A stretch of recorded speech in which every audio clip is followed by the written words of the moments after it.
یوم افطار جس کو عید الفطر کہا جاتا ہے، یہ سجدہ شکر ہے اللہ کے حضور کے مالک، تو نے ہمیں ہدایت عطا کی، تو نے ہمیں توفیق عطا کی، اور تیری توفیق کے بغیر سخت گرمی کے یہ روزے ہم نہ رکھ پاتے، تیری توفیق کے بغیر فاقے نہ کاٹ پاتے۔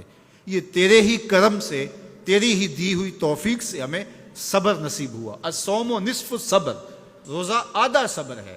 تو جس نے توفیق دی، اب اسی کا شکریہ ادا کرنے کے لیے ہم کھلے میدان میں، ہم مرکز میں، ہم مسجد میں، ہم مختلف جگہوں پہ جمع ہوتے ہیں اور جمع ہو کے اس بات کا اعلان کرتے ہیں، مالک میری توفیق بھی تیرے کرم کا صدقہ، یہ قدم اٹھتے نہیں اٹھائے جاتے ہیں۔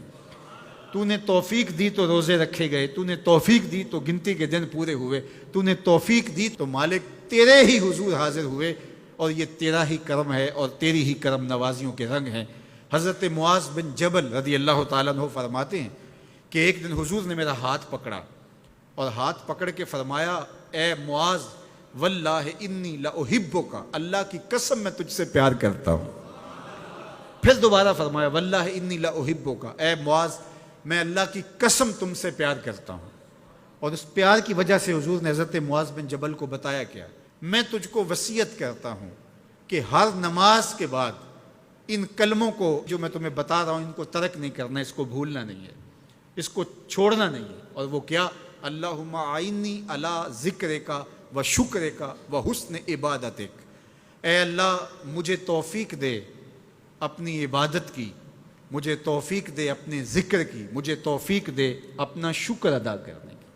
تو اللہ کا شکر ادا کرنے کی اس سے توفیق مانگی، مالک نعمت بھی تو دے اور اس نعمت پر شکرانے کی توفیق بھی تو عطا کر۔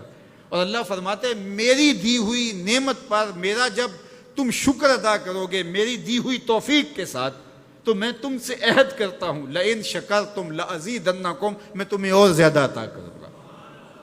اللہ اکبر! شکریہ سے نعمت میں اضافہ ہوتا ہے، نعمت میں برکت ہوتی ہے۔ ایک دوسرے مقام پہ کتنی خوبصورت بات ارشاد کی، ما یفعل اللہ بعذابکم ان شکرتم و آمنتم، اللہ فرماتا ہے کہ وہ تمہیں عذاب دے کے کیا کرے گا اگر تم شکریہ ادا کرو اور ایمان لاؤ۔ اللہ کی چاہت نہیں ہے کہ تجھے جہنم کی بھڑکتی ہوئی آگ میں ڈالے، جو آگ تمہاری ہڈیاں توڑ کے رکھ دے، تمہارا گوشت جلا کے رکھ دے اور تم وہاں ذلت سہو، یہ تمہارے رب کی منشا نہیں ہے۔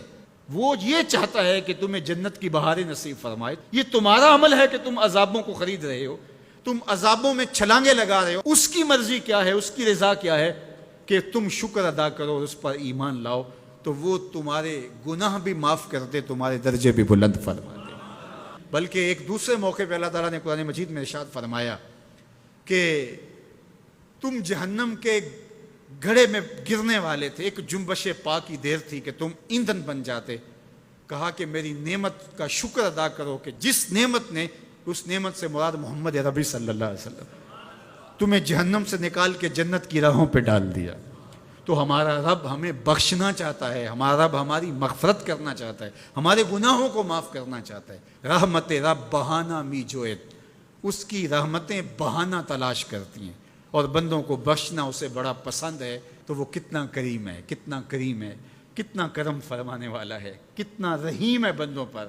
جب بندے عیدگاہ کی طرف آ رہے ہوتے ہیں اور چیخ چیخ کے کہہ رہے ہوتے ہیں اللہ اکبر اللہ اکبر لا الہ الا اللہ واللہ اکبر اللہ اکبر وللہ الحمد اللہ اکبر اللہ اکبر لا الہ الا اللہ واللہ اکبر اللہ اکبر وللہ الحمد اللہ اکبر لا الہ الا اللہ واللہ اکبر اللہ اکبر وللہ الحمد۔ تو اللہ فرشتوں سے فرماتا ہے کہ کیا مزدوری دی جائے اس مزدور کو جو کام پورا کرے؟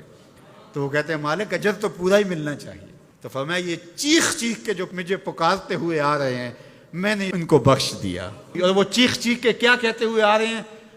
اللہ اکبر لا الہ الا اللہ واللہ اکبر اللہ اکبر وللہ الحمد اللہ اکبر لا الہ الا اللہ واللہ اکبر اللہ اکبر وللہ الحمد.